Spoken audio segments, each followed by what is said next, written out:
every night is the Rangers Journal night.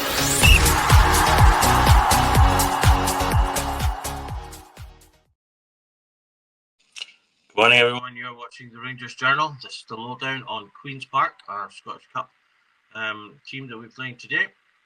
It's a bit of an off kick-off later on today at 3 o'clock. But we've got all the info for you if you want that last-minute update on what to expect from this game. Looking at the team's current form, Rangers are on a good reign of form at the moment. The only drop points in our last few games have been that match against Man United, which, had we just been that little bit luckier, we'd have come away with a draw as well. Obviously, a good 4-0 beating of Ross County, and a tough game against Union St. Gilloise.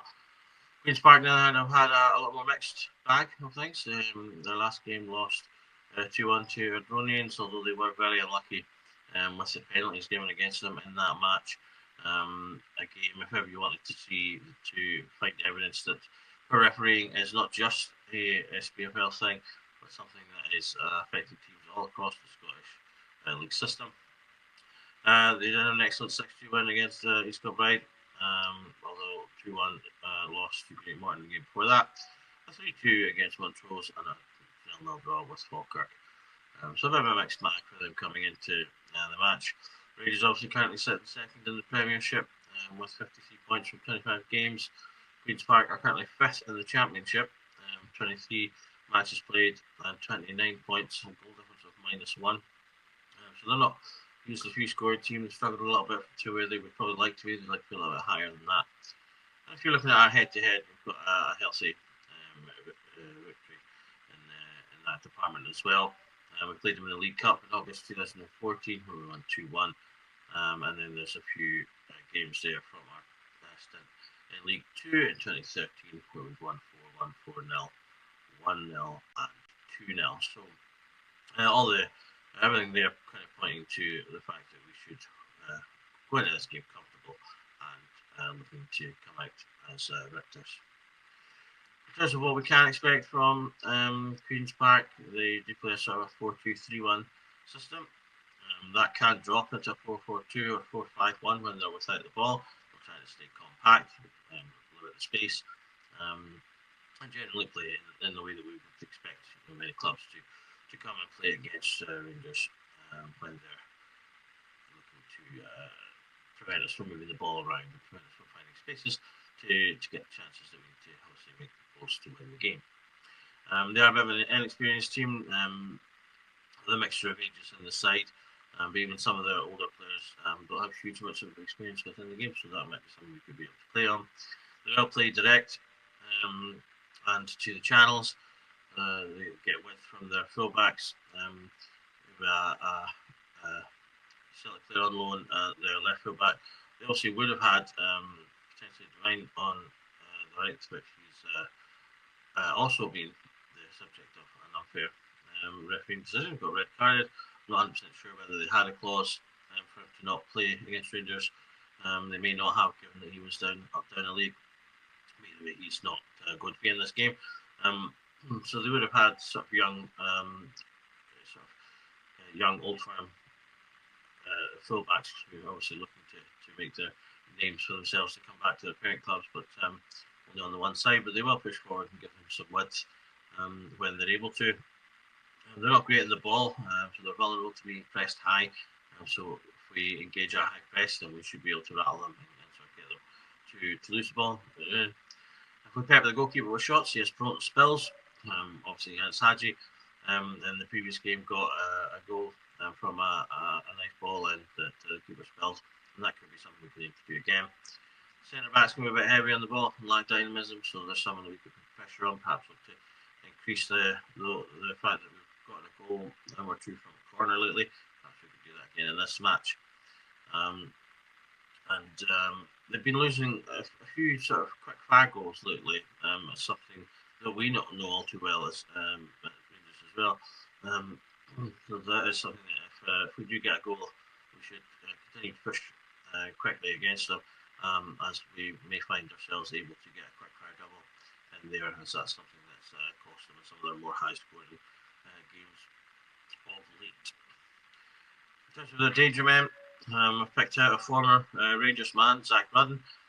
Came to the Rangers academy, but never actually played for Rangers. He's gone on to have a career. He's played for a number of clubs in a number of places. Currently finding himself at Queen's Park.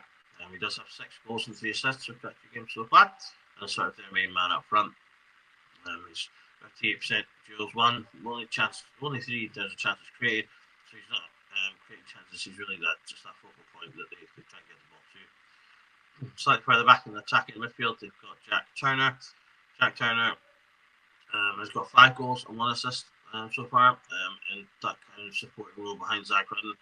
Again, also split 22 matches, only 1 chance created. They're not getting chances created by these players, so they are direct and go straight to them.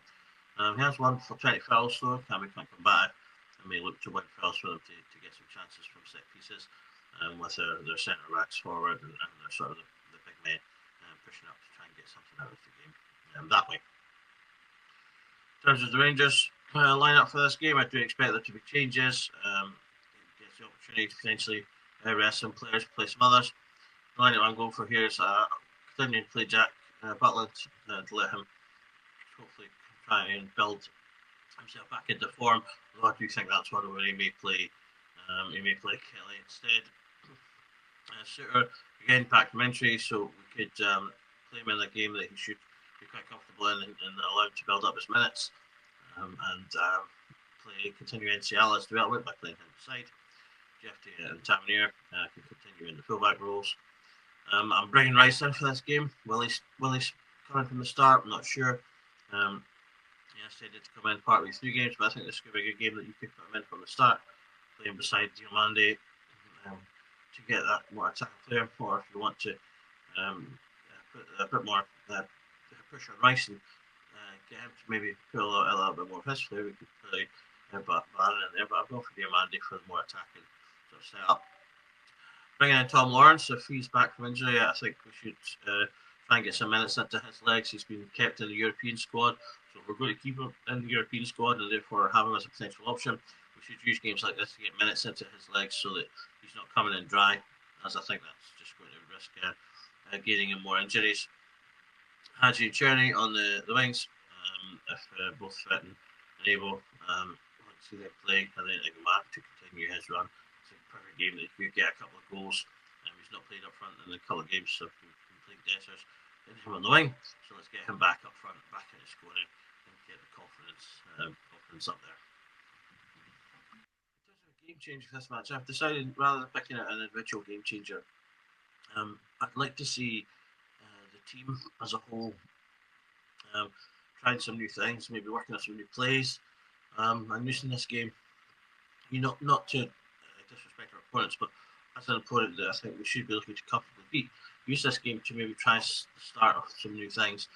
We're in a period where we're playing just 1 game a week for a couple of weeks, so they are getting more time on the training pitch. They should have had a week on the training pitch now. They'll have another week next week, so this is the time to be trying some of those things, getting an output from them, seeing a bit more fluidity in our play, particularly our attacking play, to hopefully practice that and bring it in to the more difficult games to come, particularly the away games, which will be an ongoing test for Clement given his history away thus far. This is a match I'd like to see the whole team really be fluid, really, as I say, playing as a unit, and hopefully see some of the work that I assume that they've been doing over the period that they've been training this week. That's my prediction. I'm going to predict another 4-0 for this game. As I say, I expect us to be comfortable from start to finish. I'd like to get a couple of goals early, kind of put the game to bed, and then let us, as I say, use the game to put into action some things that they've hopefully been working on in training. I'd like to see a few players obviously getting goals. McMahon back on the score sheet, get a couple of goals in there, at least 2 from him, and maybe go from Hadji. And let's say a goal for Bailey Rice as well. That'd be really good to see as a sort of a continuing part of his development, get him on the score sheet and getting something really positive for the youngster in terms of pushing for a regular start place. So that's Queen's Park. It's a game, as I say, we should be looking to be comfortable, looking to win this match before going into more difficult games up ahead. As I say, that's going to include a couple of tricky away fixtures, including Hearts. It's going to be a test for Clement. A lot of fans obviously are at the point where they don't see a future in Clement. They don't see him as a title-winning manager. And the only way he can pull that around is by continuing to win games. Every game that's not a win will only fuel the doubt more. So he's going to have to really finish this season strongly and put this away hoodoo to bed. If he doesn't, he's not going to survive as a manager. So this is a perfect game to get shut down early and then use to sort of implement some of the ideas that he's hopefully been working on in the training with the team. So let's hope for a good performance this afternoon and a good outcome. I'm predicting and hoping for 4-0. Let's see how the Bears do. Thank you for tuning into the Lowdown. We've got more content coming up for you from the Rangers Journal channel, so please like and subscribe, press the bell to get notifications for all of our different content. We've got some great new tactical stuff coming out soon that I'm sure a lot of you will enjoy. So keep an eye out for that. My name is Doug. This is Rangers Journal. Please remember that every night it's a Rangers Journal night. Thank you.